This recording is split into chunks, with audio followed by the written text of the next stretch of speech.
kita kembali lagi di ibadah sekolah minggu. Di mana lagi kalau bukan di Generasi Dauti.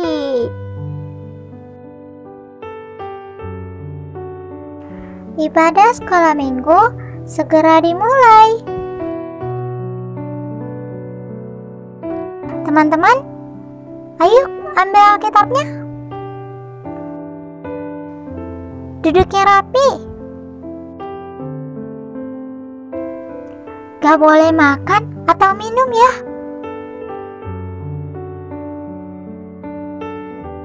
Gak boleh ngomong-ngomong. Gak boleh jalan-jalan. Kita harus hormat kepada Tuhan. Selamat mengikuti ibadah. Halo adik-adik, selamat hari Minggu semuanya. Bagaimana kabarnya hari ini? Semoga kita tetap bersemangat ya untuk beribadah kepada Tuhan, pengasih dan penyayang kita. Adik-adik, sebelum kita mendengarkan cerita hari ini, yuk kita bernyanyi terlebih dahulu dengan lagu Alkitab Buku Terindah.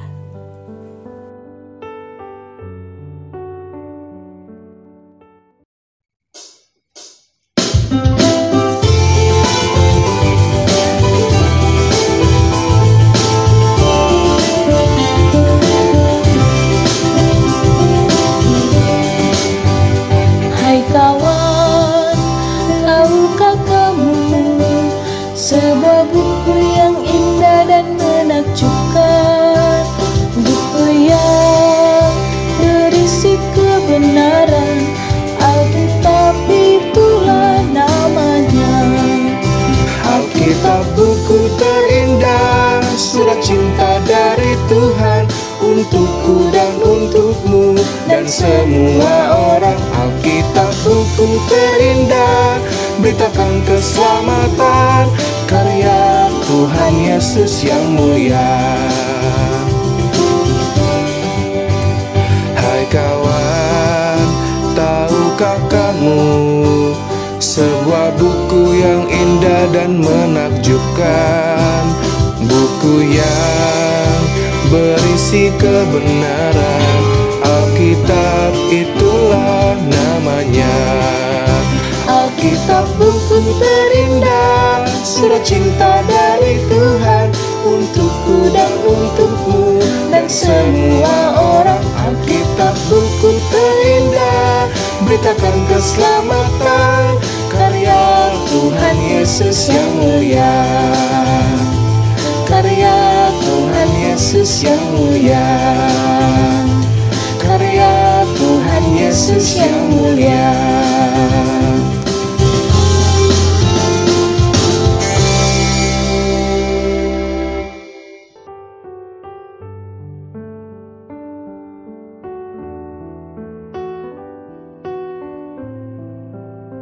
Mari kita lipat tangan, tutup mata, tundukkan kepala, kita berdoa. Segala puji dan syukur kami ucapkan kepadamu Yesus, karena oleh kasih setiamu kami masih bisa hidup sampai hari ini. Tuhan, hari ini kami mau beribadah kepadamu. Tolonglah kami semuanya untuk beribadah dengan sepenuh hati kami. Di dalam namamu Tuhan Yesus Kristus kami bersyukur dan berdoa. Amin.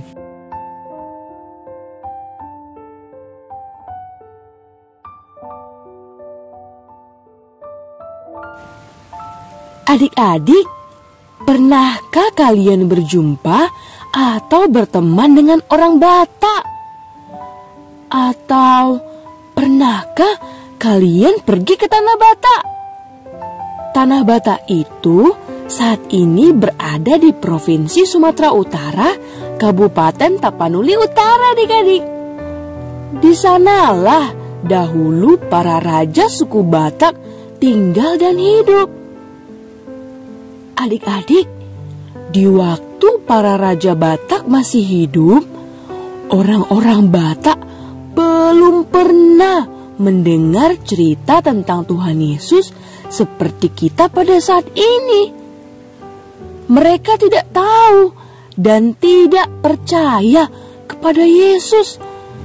Yang mereka percayai dan yang mereka sembah adalah roh-roh nenek moyang yang sudah mati. Tetapi, tahukah adik-adik, mengapa hari ini orang Batak akhirnya banyak menjadi orang Kristen? Dari manakah mereka mengetahui atau mendengar tentang Tuhan Yesus? Ayo, dari mana?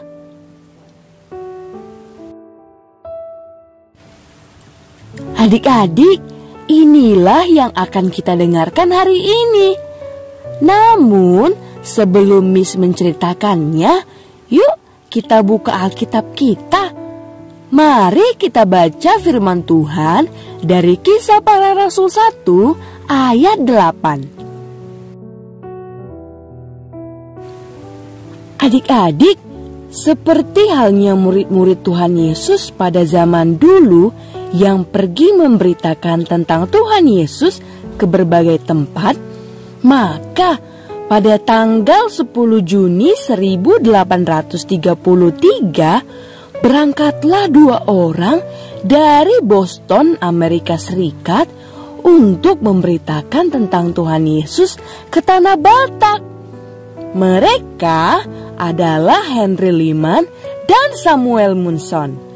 Samuel Munson lahir pada tanggal 23 Maret 1804 di New Cheshire, Maine, dan Henry Lyman lahir tanggal 23 November 1809 di Northampton, Amerika Serikat.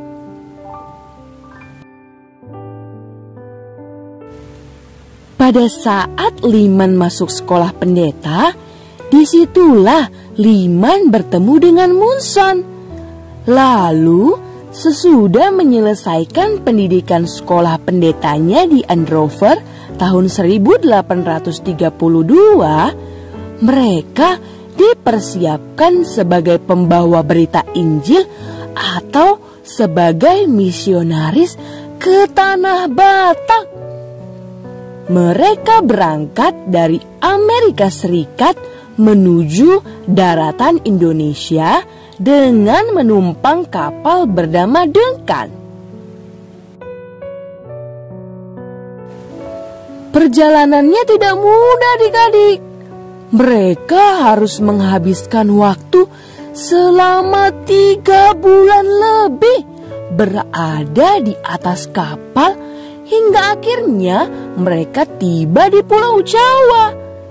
Dari situ mereka berangkat lagi ke Jakarta dan tiba di sana pada tanggal 30 September 1833. Sesudah beberapa lama di Jakarta, mereka akhirnya menguasai bahasa Melayu. Sesudah mendapat izin, maka pada bulan April 1834, Munson dan Lyman berangkat meninggalkan anak dan istri mereka di Jakarta dengan menumpang kapal besar Mederika. Di kapal ini, mereka berada di antara para serdadu Belanda beserta tawanannya. Perjalanan yang mereka lalui tidaklah mudah. Mereka terkena gelombang besar sampai 1 orang tawanan akhirnya terpental dan meninggal dunia. Mereka juga harus melewati beberapa daerah mulai dari Bengkulu lalu ke Padang, Sumatera Barat. Di daerah Sumatera Barat ini, mereka disambut oleh Pendeta Ward. Dari Ward, mereka mendapatkan banyak informasi penting. Pendeta Ward menceritakan bahwa orang Batak merupakan masyarakat yang ramah tamah. Dia juga menambahkan bahwa kedatangannya dulu disambut oleh raja-raja Batak disertai tarian tortor.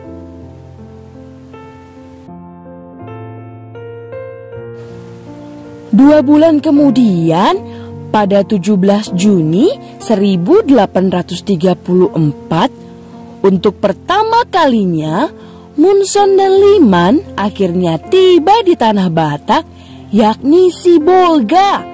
Dari situ mereka diperlengkapi untuk berangkat ke daerah Silindung. Maka berangkatlah mereka menuju Silindung. Dalam perjalanan, Munson dan Liman disertai seorang penerjemah, tukang masak, polisi, dan 8 pendamping lain. Rombongan kecil ini berangkat pada 23 Juni 1834 di sore hari. 6 hari lamanya mereka harus menembus belantara, lembah, dan pegunungan yang bergelombang. Ternyata tidak semudah yang dibayangkan ya adik-adik. Terkadang mereka harus merangkak melewati jalan yang terjal. Tetapi mereka tidak menyerah. Tepat 6 hari sejak keberangkatan dari Sibolga, di satu sore yang indah, mereka tiba di pinggiran kampung Silindung. Sebelum memasuki kampung itu, Munson menyuruh penerjemah untuk mengetahui keadaan di daerah tersebut. Sayangnya, setelah beberapa jam, si penerjemah tak kunjung kembali. Tetapi karena mengingat cerita pendeta Ward, kedua misionaris itu tak curiga kalau sesuatu yang buruk sudah terjadi. Adik-adik, pada masa itu orang Batak tidak mau percaya pada orang-orang asing dari luar dengan ciri-ciri fisik kulit putih, rambut pirang, dan memiliki warna mata yang berbeda dengan orang Batak. Siapapun yang datang dengan ciri-ciri seperti itu, apapun tujuannya, dianggap sebagai orang Belanda yang pada saat itu masih menjajah Indonesia. Orang Batak akan menolak, bahkan membunuh orang asing dari luar Indonesia yang datang ke tanah kediaman mereka. Jadi, ketika Munson dan Liman sudah tiba di Silindung, tiba-tiba terdengar suara dari semak belukar di sekitar mereka, dan dari balik semak itu muncullah Raja Panggalame beserta rombongannya sambil berteriak, "Mula pahamu!" Yang artinya, pulanglah kalian. Karena keterbatasan bahasa, Munson dan Liman akhirnya mencoba berkomunikasi dengan bahasa isyarat sesanggupnya untuk menggambarkan maksud kedatangan mereka ke daerah itu. Tetapi mereka tidak saling mengerti satu sama lain, adik-adik. Hal itulah yang membuat orang Batak semakin percaya bahwa mereka adalah musuh. Pada saat itulah terjadi pembunuhan kepada Munson dan Liman, adik-adik. Untuk mengenang perjuangan kedua misionaris itu dalam melakukan penginjilan di tanah Batak, khususnya di daerah Silindung, maka dibangunlah monumen dan makam pengingat untuk Henry Liman dan Samuel Munson di jalan lintas Tarutung Sibolga, Lobu Pining, Desa Dolok Nauli, Kecamatan Adian Koting, Kabupaten Tapanuli Utara.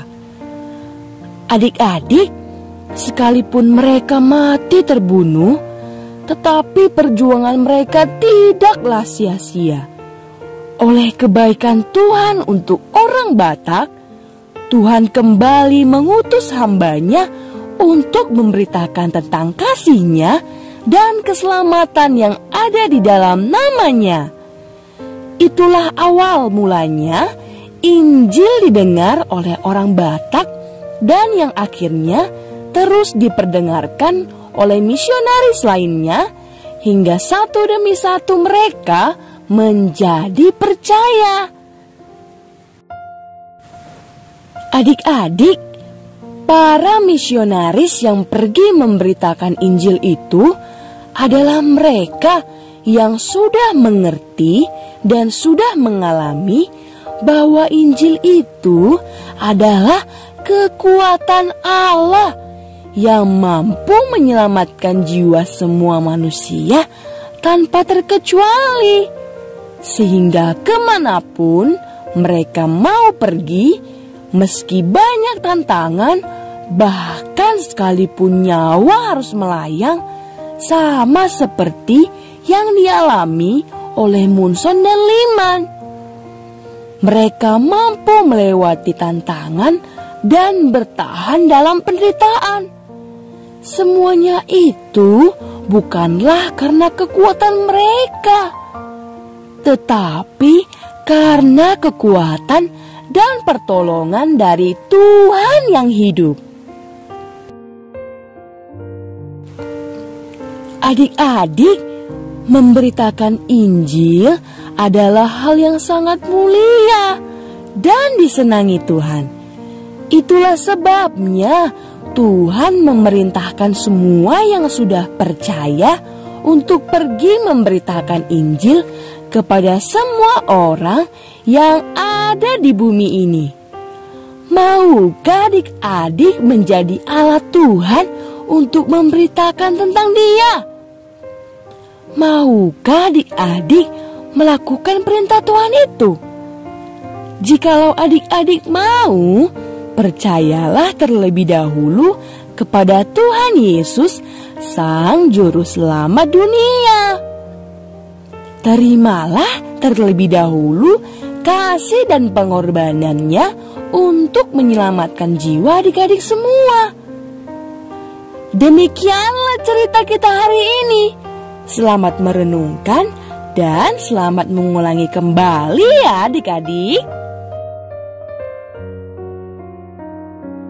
Ayat hafalan Kisah Para Rasul 4 ayat 12. Dan keselamatan tidak ada di dalam siapapun juga selain di dalam Dia, sebab di bawah kolong langit ini tidak ada nama lain yang diberikan kepada manusia yang olehnya kita dapat diselamatkan.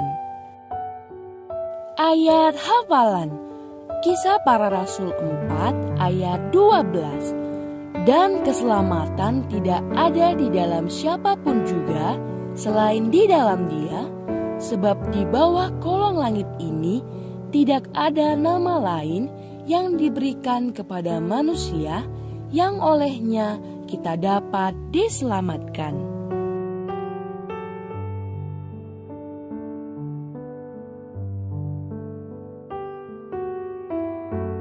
Mari kita berdoa.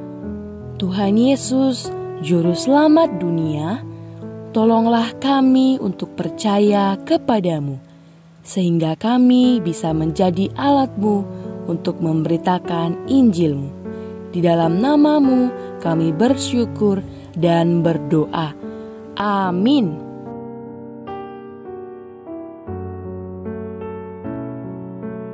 Mari kita memuji Tuhan dengan lagu Allah Menciptakan Saya.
Allah